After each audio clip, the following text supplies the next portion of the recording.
بسم اللہ الرحمن الرحیم۔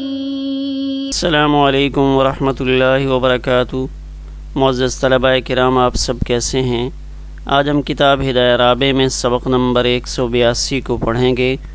ہمارے آج کے سبق کا عنوان ہے امام ابو حنیفہ رحمہ اللہ تعالی کے نزدیک گھوڑے کا حکم۔ آئیے پہلے اپنے آج کے سبق کی عبارت کو پڑھتے ہیں۔ بسم اللہ الرحمن الرحیم۔ وَلِأَبِي حنیفۃ رحمہ اللہ قولہ تعالی اعوذ باللہ من الشیطان الرجیم والخیل والبغال والحمیر لترکبوها وزینہ خرج مخرج الامتنان والأكل من أعلى منافعها والحكيم لا يترك الامتنان بأعلى النعم ويمتن بأدناها ولأنه آلة إرهاب العدو فيكره أكله احتراما له ولهذا يضرب له بسهم في الغنيمة ولأن في إباحته تقليل آلة الجهاد وحديث جابر رضي الله تعالى عنه معارض بحديث خالد رضي الله تعالى عنه والترجيح للمحرم ثم قيل الكراهة عنده كراهة تحريم وقيل كراهة تنزيه والأول أصح وأما فقد قيل لا بأس به لأنه ليس في شربه تقليل آلة الجهاد قال ولا بأس بأكل الأرنب لأن النبي عليه السلام أكل منه حين أهدي إليه مشويا وأمر أصحابه رضي الله تعالى عنهم بالأكل منه ولأنه ليس من السباع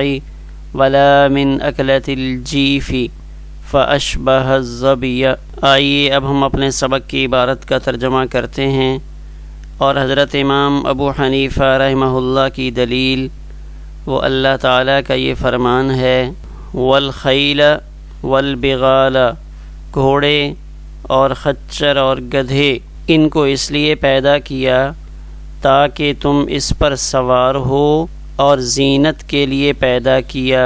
خرج مخرج الامتنان، اور اللہ تعالیٰ کا یہ فرمان جو احسان جتلانے کے موقع سے وارد ہوا ہے یا سوار ہونے کا احسان جتایا ہے، والاکل، اور کھانا ان کی اعلیٰ منفعت ہے، والحکیم لا یترک الامتنان باعلی النعم، اور والحکیم، اور حکیم اعلیٰ چیز کے احسان جتانے کو نہیں چھوڑتا، وَيَمْتَنُّ بِأَدْنَاهَا، اور اس سے ادنا چیز پر احسان نہیں جتاتا۔ یا اس طرح ترجمہ کر سکتے ہیں کہ حکیم اعلیٰ نعمت سے احسان جتلانے کو ترک نہیں کرے گا کہ وہ ادنا نعمت سے اظہار احسان کرے۔ وَلِأَنَّهُ آلَةُ إِرْهَابِ الْعَدُوِّ، اور اس وجہ سے کہ یہ دشمن کو ڈرانے کا ایک آلہ ہے، لہٰذا اس کے احترام میں اس کا کھانا مکروہ ہوگا، اور اس کے لیے مال غنیمت سے اس کا حصہ لگایا جاتا ہے، اور اس لیے کہ اس کو جائز قرار دینے میں آلہ جہاد کی تقلیل ہے۔ اور سیدنا جابر رضی اللہ تعالی عنہ کی حدیث سیدنا خالد بن الولید رضی اللہ تعالی عنہ کی حدیث سے معارض ہے، اور ترجیح محرم کو ہوتی ہے۔ ثم قیل، پھر ایک قول یہ ہے کہ امام ابو حنیفہ رحمہ اللہ کے نزدیک کراہت سے مکروہ تحریمی مراد ہے، اور دوسرا قول یہ ہے کہ کراہت تنزیہی مراد ہے۔ پہلا قول زیادہ صحیح ہے، یعنی مکروہ تحریمی کا قول زیادہ صحیح ہے۔ اور رہا گھوڑی کا دودھ، تو اس سے متعلق یہ بات فرمائی گئی لا باس بہ، کہ اس کے استعمال میں کوئی حرج نہیں، اس لیے کہ اس کے پینے میں آلہ جہاد کو کم کرنا لازم نہیں آتا۔ قال امام قدوری رحمہ اللہ فرماتے ہیں خرگوش کے کھانے میں کوئی حرج نہیں، اس لیے کہ جب نبی کریم صلی اللہ علیہ وسلم کی خدمت میں بھنا ہوا خرگوش ہدیہ کیا گیا تو آپ نے اس میں سے تناول فرمایا، اور حضرات صحابہ کرام رضوان اللہ علیہم مجمعین کو بھی اس کے کھانے کا حکم دیا، اور اس وجہ سے کہ خرگوش نہ تو درندوں میں سے ہے اور نہ ہی گندگی خور جانداروں میں سے ہے، لہٰذا یہ ہرن کے مشابہ ہو گیا۔ آئیے اب ہم اپنے سبق کی تشریح کی جانب بڑھتے ہیں۔ ہمارے آج کے سبق کا تعلق بھی گزشتہ سبق کے ساتھ ہے، جس میں جانداروں کی حلت و حرمت کا تذکرہ ہو رہا تھا، اور گزشتہ سبق کے آخر میں گھوڑے کے گوشت سے متعلق بات چل رہی تھی، تو اس میں امام ابو حنیفہ رحمہ اللہ نے یہ بات فرمائی تھی کہ نہیں، گھوڑے کے گوشت کو استعمال نہیں کیا جا سکتا، جبکہ حضرات صاحبین اور امام شافعی رحمہ اللہ تعالی نے یہ فرمایا تھا کہ گھوڑے کا گوشت استعمال کرنے کی اجازت ہے۔ تو ان حضرات نے حضرت جابر رضی اللہ تعالی عنہ کی حدیث پیش فرمائی تھی، یہی حدیث جو آپ کو نظر آ رہی ہے، نہا رسول اللہ صلی اللہ علیہ وسلم عن لحوم الحمر الاہلیۃ وأذن فی لحوم الخیل یوم خیبر۔ تو حضرات نے اس حدیث مبارکہ سے استدلال کر کے یہ بات فرمائی تھی کہ گھوڑے کا گوشت استعمال کرنے میں اجازت موجود ہے۔ تو ہمارے آج کے سبق میں امام ابو حنیفہ رحمہ اللہ نے جو اپنا موقف پیش فرمایا، اس پر دلائل کو ذکر کیا جا رہا ہے۔ تو امام ابو حنیفہ رحمہ اللہ نے پہلے ایک نقلی دلیل نقل فرمائی، تو امام ابو حنیفہ رحمہ اللہ نے پہلے ایک نقلی دلیل ذکر فرمائی، پھر اس کے بعد عقلی دلائل موجود ہیں۔ تو نقلی دلیل دیکھتے ہیں، تو اس میں سورۃ النحل کی آیت نمبر 8 اس کو ذکر فرمایا، والخیل والبغال والحمیر لترکبوها وزینہ۔ تو اب اس آیت مبارکہ سے امام ابو حنیفہ رحمہ اللہ نے جو دلیل کو اخذ کیا ہے، تو وہ دلیل اشارۃ النص سے ہے، یعنی اس نص میں ایک اشارہ ملتا ہے، جس اشارے سے ہمیں معلوم ہوتا ہے کہ گھوڑا بہت زیادہ قابل احترام ہے، اور اس آیت میں جس پہلو سے گھوڑے کو ذکر کیا گیا ہے، وہ پہلو یہ بتاتا ہے کہ گھوڑا اس کا گوشت استعمال کرنا درست معلوم نہیں ہوتا۔ وہ پہلو کیا ہے کہ اس آیت میں اولاً اللہ تعالیٰ نے یہ فرمایا کہ یہ تینوں جانور لترکبوها وزینہ، ایک تو سواری کے لیے ہیں، اور ان پر سوار ہو کر تم لوگ زینت اختیار کرو، یعنی اللہ تعالیٰ نے احسان جتاتے ہوئے یہ فرمایا کہ یہ زینت اور سواری کے لیے ہیں، اور اگر ان کا کھانا حلال ہوتا تو اللہ تعالیٰ یوں احسان جتلاتے، یوں فرماتے کہ یہ کھانے کے لیے ہیں، لترکبوها یعنی لتاکلوها کے الفاظ ہوتے، تم ان کو کھاؤ، لیکن اللہ تعالیٰ نے ایسا نہیں فرمایا، بلکہ لترکبوها یہ لفظ ارشاد فرمایا، وزینہ یعنی ان کے اوپر بیٹھ کر اپنی شان و شوکت اور خوبصورتی کا اظہار کرو۔ تو اب یہ آیت مبارکہ خرج مخرج الامتنان کہ اللہ تعالیٰ نے اس آیت کو موقع امتنان پر ذکر فرمایا، یعنی احسان جتانے کے درجے میں اس آیت کو لایا گیا کہ اللہ تعالیٰ نے انسان کو یہ نعمت دی، اور یہ نعمت دے کر گویا کہ اللہ تعالیٰ انسان کو متوجہ فرمانا چاہتے ہیں کہ دیکھو میں نے تمہارے لیے ان مخلوقات کو بھی پیدا کیا تاکہ تم ان کے اوپر بیٹھ کر زینت حاصل کرو۔ وَالْأَكْلُ مِنْ أَعْلَى مَنَافِعِهَا۔ تو اب یہاں یہ بات مسلم ہے کہ انسان کی منفعتوں میں سے کھانا ایک اعلیٰ منفعت ہے۔ کسی بھی چیز میں اگر اس کے کھانے کی گنجائش موجود ہوتی ہے تو منفعت میں سے ایک بڑا نفع یہی ہے کہ انسان اس کو کھا لے اور کھا کر اس سے نفع اٹھائے۔ کھانے کے بعد پھر استعمال کا درجہ آتا ہے کہ انسان کھا نہیں سکتا تو چلے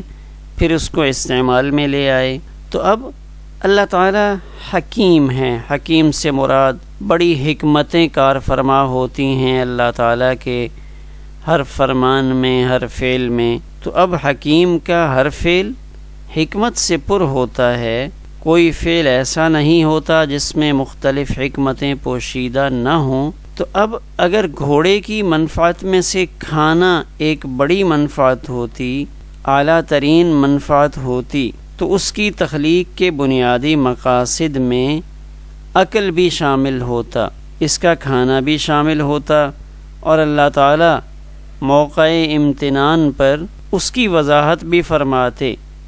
لیکن اللہ تعالیٰ نے کھانے کے معاملے میں سکوت اختیار فرمایا، لہٰذا اس سے یہ معلوم ہوتا ہے کہ عقل گھوڑے کی اعلیٰ منفعت میں سے نہیں ہے، لہٰذا اس کا کھانا مکروہ ہوگا۔ والحکیم لا یترک الامتنان بأعلی النعم، کہ جو حکیم ہوتا ہے وہ اعلیٰ نعمت کو چھوڑ کر کسی چھوٹی نعمت کو بطور احسان ذکر نہیں فرماتا، کہ بڑی نعمتوں کو تو چھوڑ دیا جائے، ان کا نام نہ لیا جائے، اور چھوٹی چھوٹی نعمتیں ذکر کر کے احسان جتلایا جائے، ایسا نہیں ہے۔ تو اس آیت میں اشارۃ النص سے معلوم ہو رہا ہے کہ گھوڑا، ان کو اللہ تعالیٰ نے، کہ گھوڑا، خچر اور گدھا، ان کو اللہ نے سواری کے لیے پیدا کیا ہے،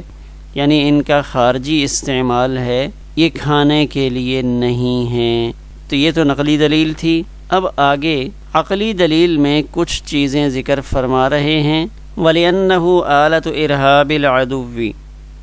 عقلی دلیل یہ ہے کہ یہ گھوڑا دشمنوں سے جنگ کرنے کے وقت ان کو بھگانے کے لیے اور ان پر اپنا رعب ڈالنے کے لیے ایک بڑا ذریعہ ہے، یعنی دشمن کو مرعوب کرنے کا یہ ایک بڑا آلہ ہے۔ لہٰذا ایک ایسی چیز جس کے ذریعے ہم دشمن پر رعب ڈالتے ہیں، اگر ہم خود ہی اس کو ذبح کر کے کھانا شروع کر دیں گے تو پھر ہمارے پاس ان آلات کی کمی ہو جائے گی جن آلات کے ذریعے ہم اپنے دشمن کو خوف زدہ کر سکتے ہیں۔ فَيُكْرَهُ أَكْلُهُ احتراما لَهُ، تو اس کے احترام کی وجہ سے اس کے کھانے کو مکروہ قرار دیا، یعنی جو گھوڑے کے اندر حرمت کا، کراہیت کا سبب ہے، اس کے اندر کوئی گندگی خرابی نہیں ہے، بلکہ اس گھوڑے کا معزز و محترم ہونا، اس کا آلہ جہاد ہونا۔ تو اگر ہم گائے، بیل، بکری کی طرح اس کو کاٹنا شروع کر دیں گے تو پھر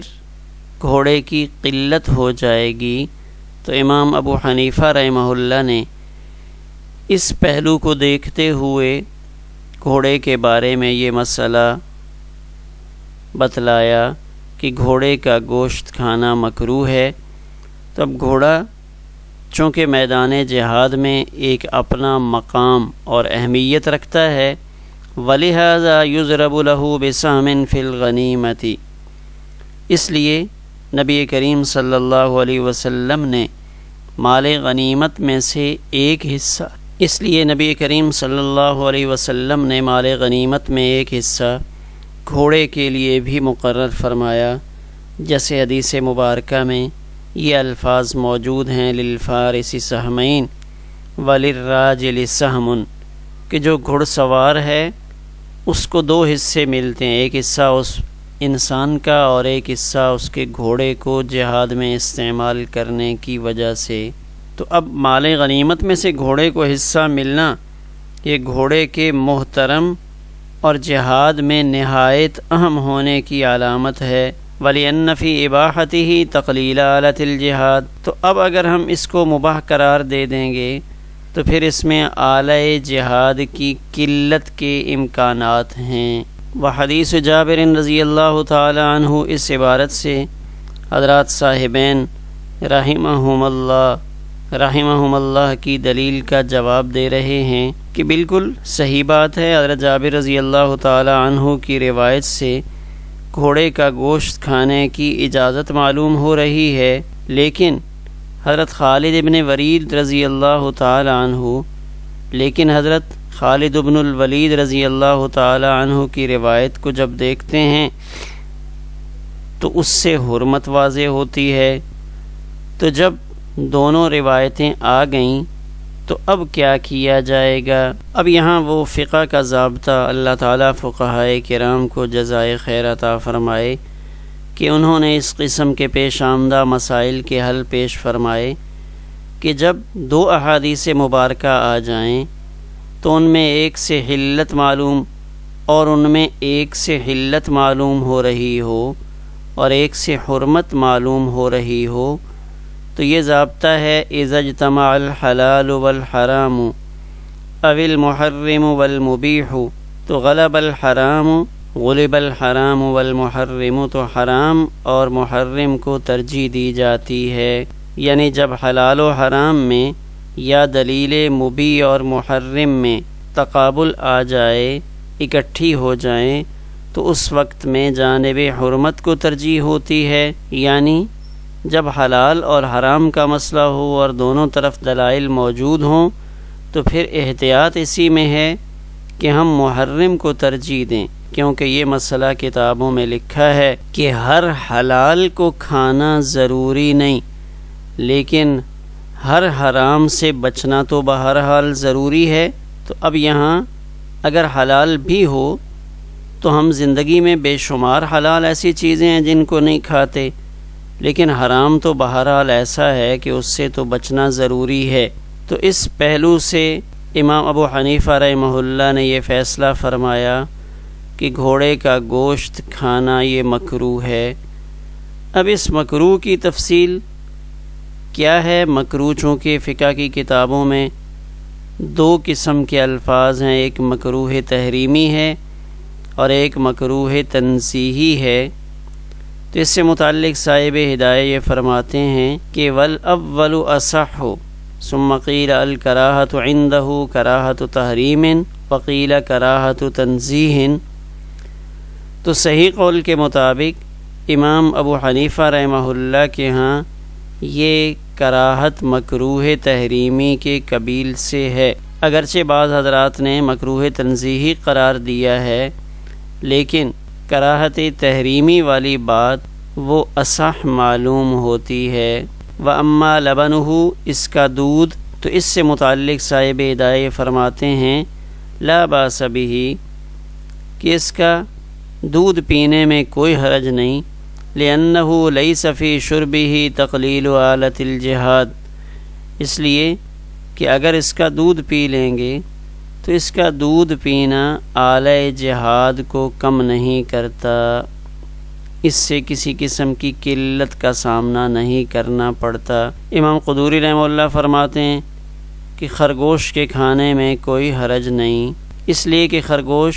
نہ تو درندہ ہے، نہ مردار کھاتا ہے، نہ گندگی کھاتا ہے، یہ تو ایک گھاس کھانے والا جانور ہے، اس لیے خرگوش حلال ہوگا۔ تو اب اس کے جواز پر صاحب ہدایہ انہوں نے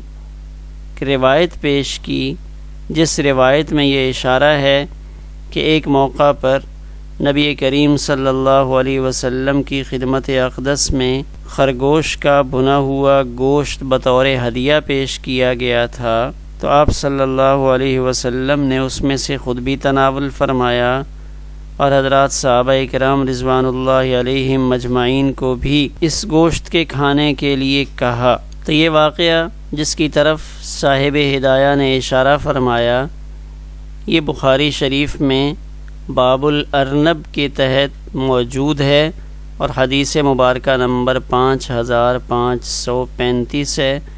سیدنا انس رضی اللہ تعالی عنہ کی یہ روایت ہے۔ تو یہ دلیل نقلی تھی، اس دلیل نقلی سے خرگوش کا کھانا جائز معلوم ہوا، اور دلیل عقلی وَلِأَنَّهُ لَيْسَ مِنَ السِّبَاعِ کہ یہ خرگوش درندوں میں سے نہیں ہے اور نہ ہی گندگی کھانے والوں میں سے ہے، لہذا جب اس کے اندر وہ دونوں چیزیں موجود نہیں ہیں جو حرمت کا سبب ہیں فَأَشْبَهَ الظَّبْيَ لہٰذا یہ ہرن کے مشابہ ہو گیا، تو جیسے ہرن کا کھانا درست ہے تو خرگوش کا کھانا بھی درست ہوگا۔ آخر میں ایک نظر ہم اپنے آج کے سبق کے خلاصے پر ڈالتے ہیں۔ تو والخیل والبغال سے امام ابو حنیفہ رحمہ اللہ تعالیٰ کی نقلی دلیل کو ذکر فرمایا، وَلِأَنَّهُ آلَةُ إِرْهَابِ الْعَدُوِّ سے عقلی دلیل ذکر فرمائی، اور اس عقلی دلیل کو قوت فراہم کی اس جملہ کے ذریعے سے کہ گھوڑے کو میدان جہاد میں مال غنیمت سے حصہ بھی ملتا ہے، اور اسی عقلی دلیل کے ذیل میں ایک اور بات بھی ارشاد فرمائی کہ اگر اس کو مباح قرار دیں تو پھر آلۂ جہاد کی قلت ہوگی۔ سیدنا جابر رضی اللہ تعالیٰ عنہ کی حدیث، تو یہاں سے حضرات صاحبین رحمہم اللہ کو جواب دیا۔ کراہت کی دو صورتیں ہیں، کراہت تحریم اور کراہت تنزیہ، تو اول کو اصح قرار دیا۔ اما لبنہ، بہرحال اس کا دودھ، تو اس سے متعلق وضاحت فرما دی کہ اس کا استعمال جائز ہے، اس میں کوئی حرج نہیں۔ ولا باس باکل الارنب، خرگوش تو اس کے کھانے کی اجازت ہے، چونکہ نبی کریم صلی اللہ علیہ وسلم کا اپنا فعل موجود ہے۔ تو امام ابو حنیفہ رحمہ اللہ کی پہلے نقلی دلیل ذکر فرمائی قرآن مجید کی آیت مبارکہ والخیل والبغال والحمیر سے، پھر امام ابو حنیفہ رحمہ اللہ کی طرف سے عقلی دلیل ذکر فرمائی کہ یہ آلۂ جہاد ہے۔ حضرات صاحبین رحمہم اللہ کی دلیل جو حدیث مبارکہ تھی، تو اس کا جواب دیا کہ جب دونوں طرف احادیث موجود ہوں تو پھر وہ حدیث اس کو ترجیح دی جاتی ہے جو حرمت پر دلالت کر رہی ہو۔ کون سی کراہت مراد ہے؟ تو یہاں کراہت سے کراہت تحریمی مراد ہے۔ خرگوش اس کو جائز قرار دیا، خرگوش کے گوشت کو کھانا درست ہے، اس پر نقلی اور عقلی دونوں دلیلیں ذکر فرمائیں۔ ہمارا آج کا سبق اسی پر مکمل ہوا۔